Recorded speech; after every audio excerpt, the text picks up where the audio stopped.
అయితే ఈ టెంపుల్స్ అన్నీ మనకు శాండ్ బాక్స్ టెక్నాలజీతో అయితే కట్టడం జరిగింది. సో మనం ఇప్పుడు మనకు కనబడుతున్నది అయితే మనకు నమూనా ఆలయం. యాక్చువల్గా మనకు మెయిన్ టెంపుల్ని ఏదైతే కట్టడానికి ముందు మనకు ఒక నమూనాలయాన్ని అయితే నిర్మిస్తారు.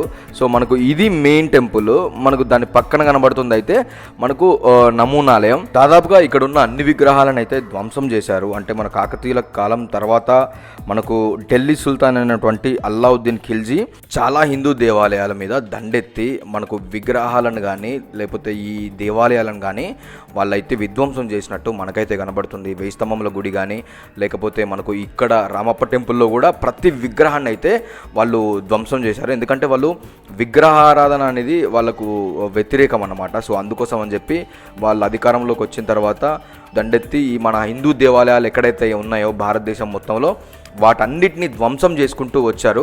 సో వాళ్ళు ధ్వంసం చేయగా